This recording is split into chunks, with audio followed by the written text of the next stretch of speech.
Vapno, to jest kalcij, vjerovatno je tvorivo koje se količinski gledano u ekogospodarstvima kupuje više nego li i jedno drugo. Kalcij se iz tla gubi iznošenjem poljoprivrednih proizvoda i erozijom, a značajan je i gubitak ispiranjem u niže slojeve tla. Uza sve ovo treba dodati i još jednu činjenicu kojoj se za sada još uvijek ni pridaje dovoljna pozornost, a riječ je naime o zakiseljavanju tla uslijed upotrebe mineralnih gnojiva te utjecaja kiselih kiša. Naime, voda koja danas ulazi u tlo putem padavina ima izuzetno kiselu reakciju i stoga negativno djeluje na kiselost tla. Stoga gnojidba kalcijem, takozvana kalcifikacija, predstavlja sve važniji agrotehnički zahvat. Koliko često i u kojim količinama tlu treba dodavati vapno ovisi o vrsti tla, kulturama koje uzgajamo te stupnju ispiranja kalcija u donje dijelove tla. Ispiranje kalcija ovisi o teksturi tla, padavinama, količini dušika u tlu te kulturi koju uzgajamo. Ipak prije svake kalcifikacije poželjno je obaviti analizu tla i provjeriti stvarno stanje vapna u tlu. Uz ovakvu analizu obično se dobije i uputstvo u kojem se savjetuje koliko i čime gnojiti. Iz tog razloga uvijek trebate provjeriti pH svog vrtnog tla prije primjene gnojidbe vapnom. Da biste to učinili, možete uzeti uzorke tla i poslati ih u specijalizirani laboratorij i istovremeno dobiti precizne preporuke za gnojivo, ali test možete provesti i kod kuće jer postoje specijalni setovi za provjeru kalcija koji su dostupni u specijaliziranim prodavnicama koje možete koristiti čak i bez osnovnog kemijskog znanja. Međutim, nedostatak kućne upotrebe tih testova je taj što nećete dobiti preporuke za gnojidbu niti za dodavanje kalcija jer umjesto toga sami morate izračunati tačnu količinu vapna koju trebate dodati. Analizu tla smo uradili za naše malinjake i upravo kako to izgleda možete pogledati u ovoj analizi koju su nam poslali iz instituta. Ovdje vidite rezultate koji pokazuju pH vrijednost tla kao i sadržaj hranjivih tvari, kalcij, dušik, to jest azot, fosfor i kalij. A budući da malina uspijeva u tlu sa pH vrijednosti od 5,5 do 7, potrebno je odraditi popravak pH vrijednosti. Ovi brojevi pokazuju da je tlo previše kiselo, a budući da fali kalcija, najjednostavnije je popraviti tlo sa vapnom. Po ovoj analizi potrebno je izvršiti prihranu kalcij nitratom u količini od 50 kg po dunumu. Ova analiza također je pokazala i manjak fosfora koji je jako bitan za uspješnu proizvodnju maline. Te ćemo dodati mineralno gnojivo sa većim udjelom fosfora.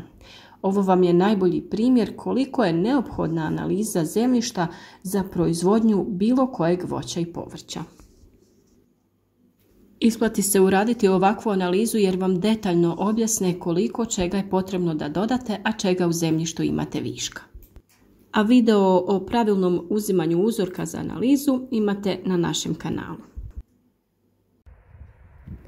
Mahovina voli kiselo tlo. Ako na travnjaku imate puno mahovine, to je siguran znak da je vaše tlo kiselo.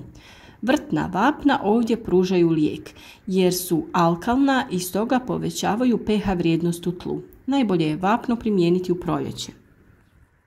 Pored mahovine postoje još neke biljke koje pokazuju da imate kiselo tlo, a to je zečja djetelina, poljska kamilica, poljska preslica, mačuhica, drvena kiselica i tratinčica. A biljke koje vole vapno su vilino oko, kopriva, maslačak, konjsko kopito, adonis, cikorija i zvončić.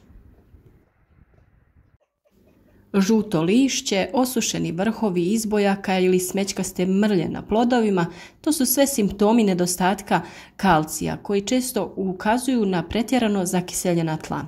Ali ne samo zato što se ti fenomeni javljaju i kod pretapanja ili općeg nedostatka hranjivih sastojaka, na primjer zbog nedovoljne gnojidbe, jer zbog nedostatka vapna, to jest prevelike kiselosti, biljke ne mogu kvalitetno apsorbirati hranjive tvari.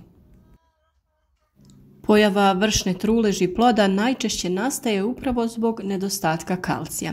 Iako vi redovno dodajete hranjiva sa kalcijem, biljka neće moći da apsorbira potrebne tvari ukoliko se nalazi u kiselom tlu. U ekološkoj poljoprivredi preporučuje se upotreba vapna u upola, odnosno i do 70% manjim količinama od onih koje se inače primjenjuju na konvencionalnim gospodarstvima. Dva su razloga ovakvoj praksi.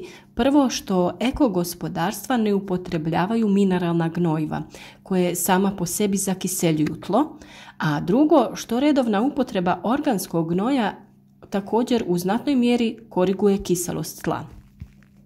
Upravo zbog toga ne iznenađuje da je pH vrijednost, to jest kiselost tla na ekogospodarstvima često puta viša za pola ili 1 pH jedinicu negoli istog tla na susjednim konvencionalnim gospodarstvima. U osnovi vapno je oblik kemijskog elementa kalcija, koji je jedan od najvažnijih mineralnih gradivnih blokova ljudi, životinja, pa naravno i biljaka. U prirodi se kalcij javlja u raznim vrstama, stijenama i sedimentima, uglavnom u obliku kalcijevog karbonata. Ova je sirovina također osnova većine vapnenih gnojiva. Svako tlo prirodno ima različitu pH vrijednost, koja je mjera količine vodika prisutnog u tlu. Vrijednost pH prikazuje se na skali između 0 i 14, a neutralno tlo ima vrijednost 7. Kisela tla su ispod 7, a alkalna, koja se nazivaju i osnovnima, oni su iznad 7. Većina biljaka najbolje uspijeva s vrijednostima između 6 i 7. Iako naravno postoje i izraženi ljubitelji kiselina, to su močvarne biljke ili biljke pijeska. Biljke u tom pogledu imaju svoje sklonosti koje treba uzeti u obzir prilikom odabira mjesta kao i gnojidbe i vapnenja. Ukoliko je pH tla previše kisel, to ima brojne nedostatke za biljke. Prvi nedostatak je dostupnost hranjivih sastojaka. Biljke ne mogu apsorbirati vitalne hranjive sastojke kao što su dušik, fosfor i kalij u kiselom tlu. I tu se javlja inhibicija rasta. Drugi nedostatak jeste djelatnost mikroorganizama. Bakterije i gljivice ne mogu razgraditi organske tvari u kiselim uvjetima tla, tako da se hranjivi ciklus u tlu razgrađuje. Još jedan nedostatak je što pri niskim pH vrijednostima aluminij se otapa, što ograničava rast korijena, a time je i dostupnost hranjivih sastojaka i vode biljkama. Dodavanjem vapna, to jest vapljenjem, se suprotstavljate zakiseljavanju tla, a time i simptomima nedostatka vapna. Vapno je učinkovito sredstvo za poboljšanje tla jer biljke opskrbljuje kalcijem, a ujedno i druge hranjive tvari su dostupne u tlu. Istodobno dolazi do povećanja pH vrijednosti u tlu, tako da vapljenjem možete da se suprotstavite zakiseljavanju. Koje su to prednosti vapna? Vapno podiže pH tla i neutralizira kiselinu, opskrbljuje biljke kalcijem, poboljšava dostupnost hranjivih sastojaka te poboljšava strukturu tla i stvara fino mrvičasto tlo. Ovo je važno za održavanje biljaka u zemlji i njihovo unošenje hranjivih sastojaka. Vapno također promiče aktivnost organizama u tlu, jača otpornost biljaka na bolesti i otežava rast mnogih korova i mahovine koji vole kisela tla. Međutim, vapno ima i svoje nedostatke. Ona se javljaju pri nepravilnoj ili pretjeranoj upotrebi sredstva, što dovodi do bržeg raspadanja humusnog sloja, što u početku čini dostupnim više hranjivih tvari, ali dugoročno ono ispira zemlju. Vapno treba nanositi rano u proljeće ili u jesen, pri čemu je ipak poželjnija jesen. Sporo djelujuće vapneno gnojivo tada ima dovoljno vremena tijekom zimskih mjeseci da razvije svoj učinak. Napokon u proljeće svojim biljkama dajete početno gnojivo, što dovodi do zdravijeg i bržeg rasta zbog bolje dostupnosti. Nikada ne primjenjujte vapneno gnojivo istodobno sa dušičnim gnojivima jer to smanjuje sadržaj dušika. Obratite pažnju na široku i ravnomjernu distribuciju vapna. Vapno se sastoji od 3 hemijska elementa: kalcij, ugljik i kisik.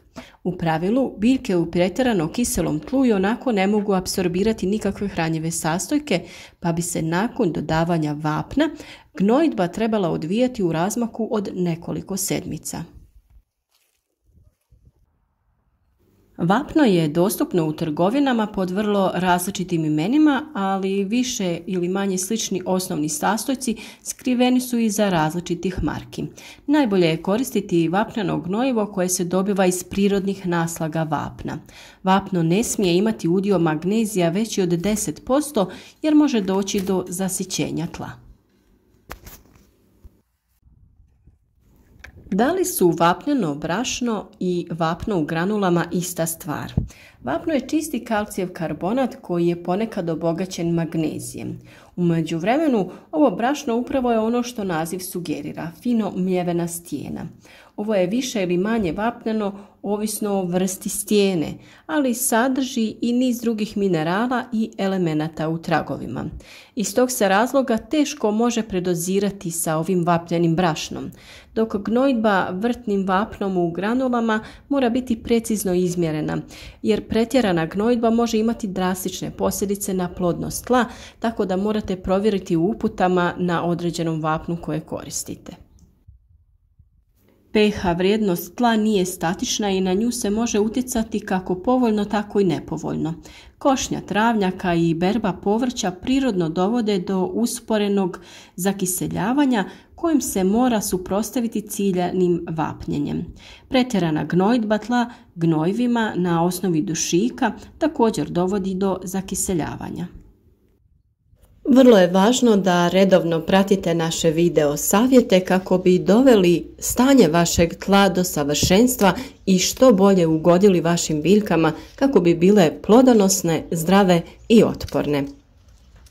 Ukoliko vam je ovaj video bio koristan, ostavite nam like ili ga podijelite sa prijateljima na društvenim mrežama kako bi i drugi imali koristi od naših savjeta.